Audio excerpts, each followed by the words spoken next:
नमस्कार, आप देख रहे हैं न्यूज़ 11 का बिहार डिजिटल प्लेटफॉर्म और मैं हूं प्रगति शर्मा आपके साथ। बिहार के लोगों के लिए आज एक बड़ी खबर और राहत देने वाली खबर सामने आई है।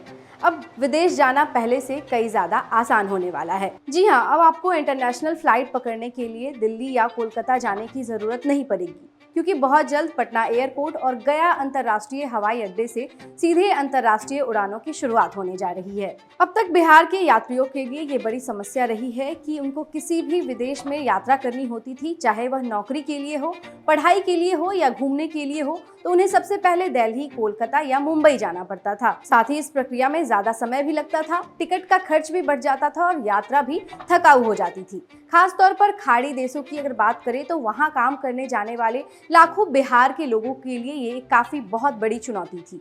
तो इस समस्या को ध्यान में रखते हुए बिहार सरकार ने ये बड़ा कदम उठाया है।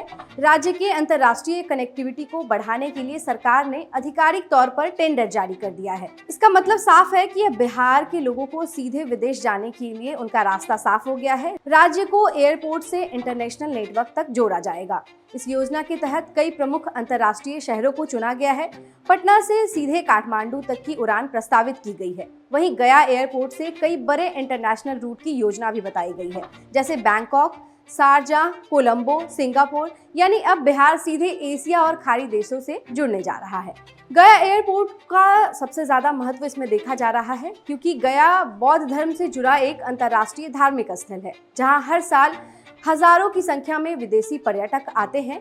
और इस कदम से बौद्ध सर्किट को बढ़ावा मिलेगा, विदेशी पर्यटकों की संख्या बढ़ेगी, होटल, ट्रांसपोर्ट और स्थानीय व्यापार को भी फायदा होगा। सरकार इस योजना को सफल बनाने के लिए आर्थिक मदद भी दे रही है। जी हां, VGF यानी विएबिलिटी गैप फंडिंग के तहत कुल लगभग 36.5 करोड़ रुपए प्रावधान किया गया है। पटना काठमांडू और गया काठमांडू रूट के लिए अगर बात करें तो 18 करोड़ रुपए तक देने की सहायता की बात की गई है। वहीं लंबी दूरी की बात करें तो बैंकॉक, सिंगापुर और शारजाह के लिए प्रति राउंड ट्रिप करीब 10 लाख रुपए तक की सब्सिडी मिलने वाली है।